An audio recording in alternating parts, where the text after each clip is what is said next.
आपल्या शहरातील, जिल्ह्यातील आणि राज्यातील ताज्या बातम्या पाहण्यासाठी TV7 न्यूज चॅनल सबस्क्राइब करा आणि बेल आयकॉनवर क्लिक करा।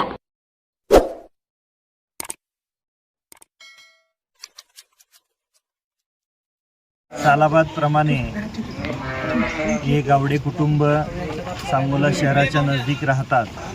सर्व कुटुंबीय आणि त्यांचे नातेवाईक मिळून वर्षभर आपल्या मेंढ्यांना लहान मुलासारखं, मोठे जनावर असून सुद्धा स्वतःच्या मुलासारखं त्यांचं जपवणूक करतात, संगोपन करतात आणि त्यांचा वाढदिवस हा श्रावण सोमवारच्या पहिल्या सोमवारी मोठ्या उत्साहामध्ये सर्वांना फेटे बांधून केक कापून साजरे करतात। निश्चितपणे हा आदर्श सर्वांनी घेणं गरजेचं आहे। जी मुकी जनावरं आपल्याला अर्थकारणासाठी उपयोगी पडतात त्या जनावरांचं एवढं मोठ्या उत्साहामध्ये वाढदिवस साजरा करणं हे खरंच कौतुकास्पद आहे आणि माझं जवळजवळ हे 4थं वर्ष आहे। यांच्या कुटुंबियांनी मला आमंत्रित केल्यानंतर मी निश्चितपणे आठवणीने या ठिकाणी येतो आणि यांच्या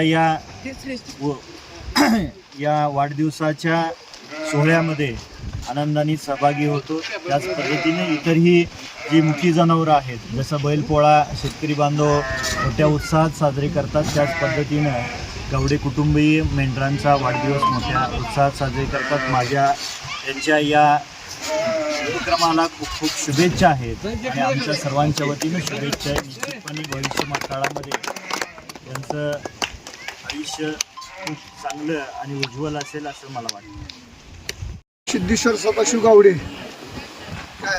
गावोगाव असं मेंढ्या हिंडवत जातो, त्यामुळं मेंढ्यांचं मला कौतुक वाटतं। आपलं वर्षानुवर्ष एवढं पूर्ण काळ गेला तर आम्हाला काय झालं नाही, मेंढ्यामुळं गावोगाव फिरत जातो। गावडे परिवाराच्या वतीने दरवर्षी या ठिकाणी एक कार्यक्रम घेतला जातो, तो म्हणजे मेंढराचा वाढदिवस। तर हा मेंढराचा वाढदिवस साजरा करण्याचं कारण म्हणजे समाजातले जे मेंढपाळ दरवर्षी भटकंती करत इकडून तिकडं फिरत असतात, त्यांना एकत्र करण्यासाठी हा कार्यक्रम घेतलेला असतो प्रमुखतः।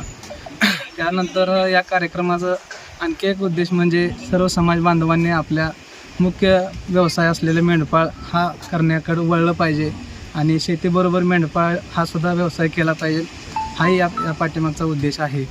तसेच आमच्या धनगर समाज बांधवांना बऱ्याच ठिकाणी गेल्यानंतर काही शेतकऱ्यांकडून त्रास दिला जातो, त्यांना मारहाणसुद्धा बऱ्याच ठिकाणी होत असते। तर मी आपल्या माध्यमातून या ठिकाणी आमदार साहेब आहेत त्यांनाही विनंती करतो की ज्या ठिकाणी धनगर समाजावरती हल्ले वगैरे होत असतात ते हल्ले यापुढे झाले नाही पाहिजे, यासाठी काही पावलं उचलावीत।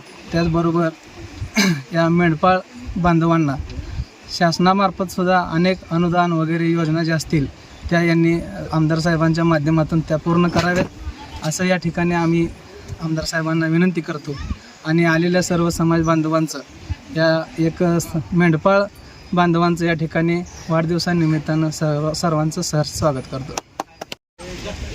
धनगर समाज हा भटकंती करणारा समाज, या समाजामध्ये जन्माला आल्यानंतर त्यांना वारंवार या ठिकाणी आपला पारंपरिक जो व्यवसाय आहे मेंढपाळाचा तो करत राहतात आणि त्याच्यामधून आपल्या मुलांना शिक्षणापासून ते दूर ठेवतात आणि शिक्षणापासून दूर राहिल्यामुळे त्यांची प्रगती आर्थिकदृष्ट्या जरी चांगली असली तर शैक्षणिकदृष्ट्या ही मागासलेली राहतात आणि त्यामुळं जेव्हा पुढचा प्रश्न येतो तेव्हा त्या प्रश्नाचं उत्तर कसं द्यावं हे त्या लोकांना कळत नाही, कारण शिक्षणाचा अभाव असतो।